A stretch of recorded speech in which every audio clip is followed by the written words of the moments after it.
Yeah, this election cycle, I think, is going to be even weirder than the last one. It's, as an outsider looking into the US and knowing our whole political cycle here is particularly weird itself, but kind of looking in at a potential Biden versus Trump.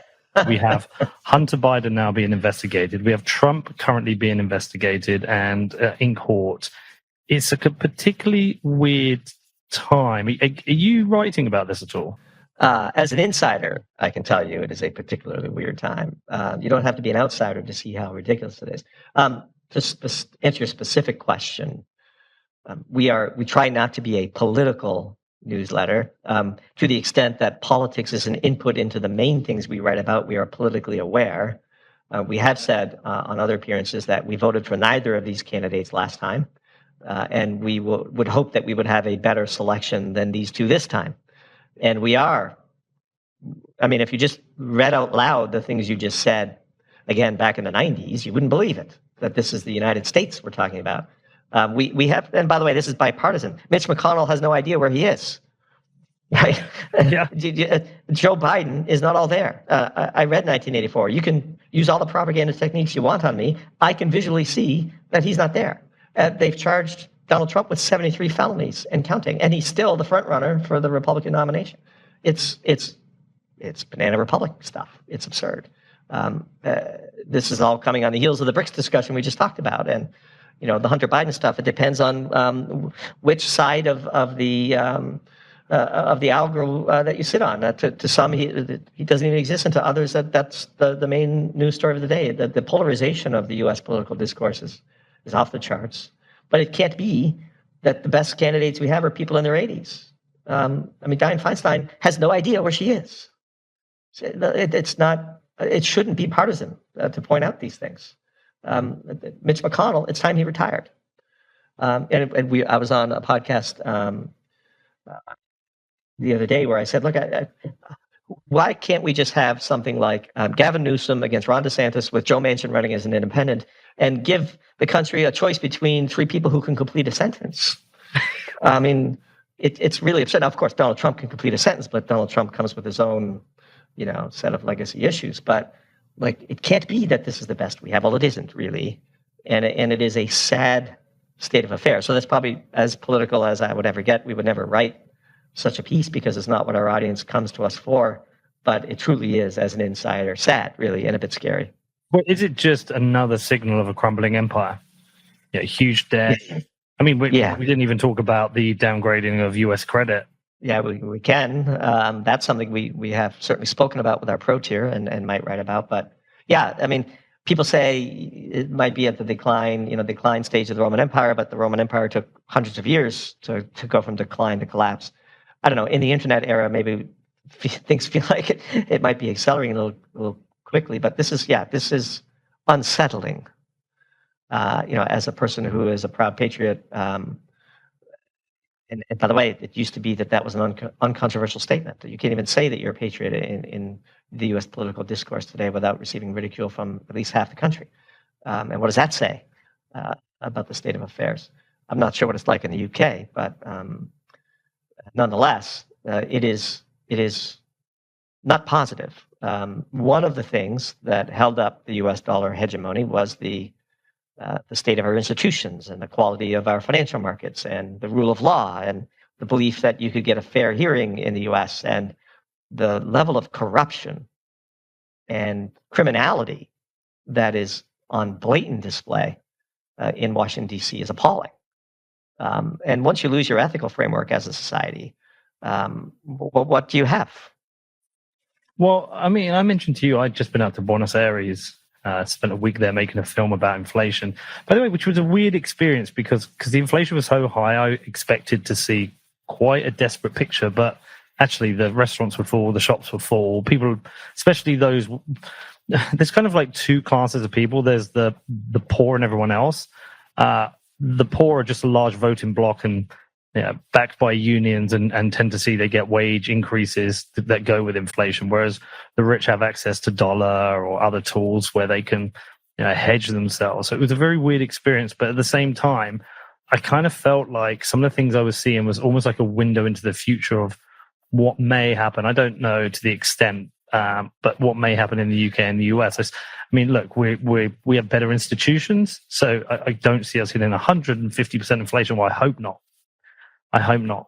But certainly things that really stood out to me were the difficulties in doing business, how much the state interferes with doing business, setting up of businesses, licenses, the weird rules they have there, like you can't fire people. You don't have it in the US as much as we do here, but if someone's worked for you for 2 years, it's very difficult to get rid of them here in the UK. But just doing business here in the UK is very hard. I own 3 businesses. Setting up a bank account is particularly hard.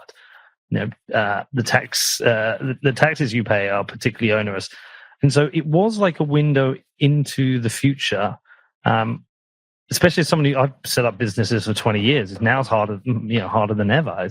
The state here in the UK is in your pocket for everything. And once we hit particularly more challenging times, there's other suggestions that come out. You hear of windfall taxes, or you hear of new inheritance taxes, all these different new taxes to solve their overspending problem. You never hear of government austerity, but it did feel like a window into a potential future.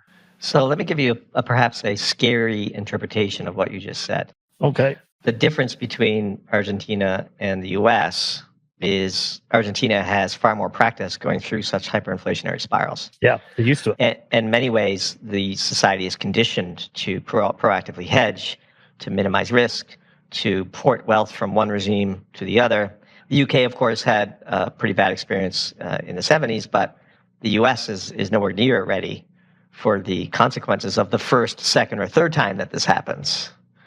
And in many ways, the US in particular is the least prepared for the hardships that would come and would react the worst. And perhaps social unity and institutions would dissolve quicker and harder.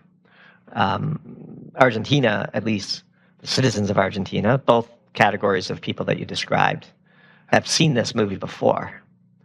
And that does 2 things. Of course, it does make them particularly susceptible to further bouts of hyperinflation, because the pattern recognition kicks in and becomes quickly self-fulfilling. But also it does harden them to it. And so you can have this contrast of what you would expect to see at home if this was occurring and what you actually see on the ground in Argentina. Although I would say the election results that came out overnight are fascinating and very interesting. Obviously, it's not our zone of expertise. We'd be curious to get your thoughts on it. But this move to potentially abolish the central bank and adopt the U.S. dollar, while that transition would be difficult, it does seem at least somebody is talking about a curative approach to these problems, and they seem to be catching some resonance with the population. Well, so that was a really interesting part of the filming this documentary, is asking people about Milei, because we're referring to the primaries that happened last night. Milei, he had like 35% of the vote, significantly ahead of anybody else. Something like that.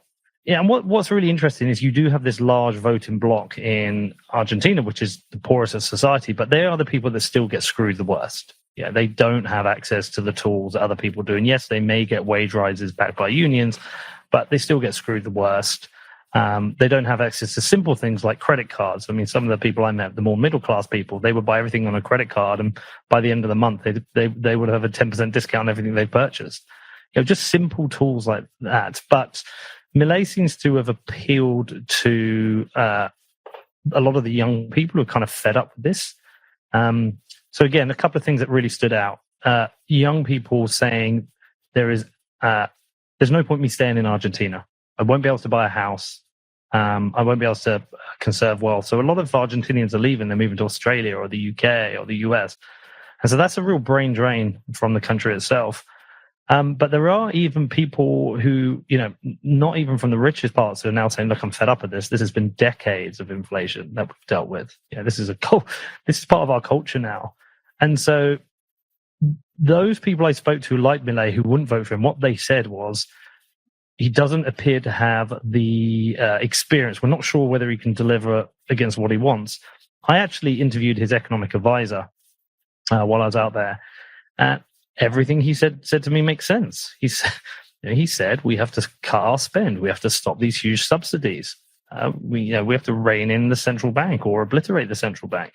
And one of the things they also have discussed quite heavily, which is becoming a dollarized nation. I mean, it essentially kind of is a dollarized nation. Correct. As such, it's the underground economy dominates the official economy, which is what you see in such circumstances. Same thing in Venezuela. Yeah, well, so I've been to Venezuela as well, and both were very different. Venezuela, was a basket case, whereas Argentina, if you were just dropped into Buenos Aires and nobody told you, you would have no idea there's high inflation. Life's going on relatively as normal as people can do it. Whereas when I was in Venezuela, it was just abject poverty everywhere. People, and of course, Argentina used to be a very, very wealthy nation, of course. Yeah, and so this is probably a closer analogy to what I fear in the U.S. than perhaps Argentina is today. I will say, to your point, as a protest candidate that is suddenly thrust into the lead and the momentum building behind Milei, I don't even want to say it, but I would be concerned for his security first and foremost. Well, we saw what's happened in Ecuador recently. Exactly. Such radical shock therapy does not usually come without a counterpunch. But we shall see it. It's very, very interesting and worth keeping an eye on for sure. Yeah, I just think, people, when I was there, people were like, well, what do you think? I was like, come on, I've been here for 7 days. I can't. I'm not really an economic analyst, and I can't really give you an educated answer. But what I would say is that what have you got to lose? You had decades of administrations who have robbed the country, who have failed to rein in spending, and have slowly destroyed the value that of the Argentinian economy. So, what have you got to lose with someone like Milei? I mean, it doesn't really matter what I think. What will be. But it's if he does win, without any risk to his life, can he make change? And if he does make change, I'm quite interested to see the economic impact through all of South America. I mean, we just saw. I don't know. Did you see the report that came out with regards to El Salvador? I did not. I'll have to dig it out. Bukele tweeted about it. Let me see if I can find it. But you have got these leaders in South America who are trying fundamentally different things, trying to stimulate their economies, trying to move away from reliance on the IMF and the World Bank, and it feels like Bukele's had success in El Salvador, and perhaps Milei may have success in Argentina. Maybe that will reverberate around South America.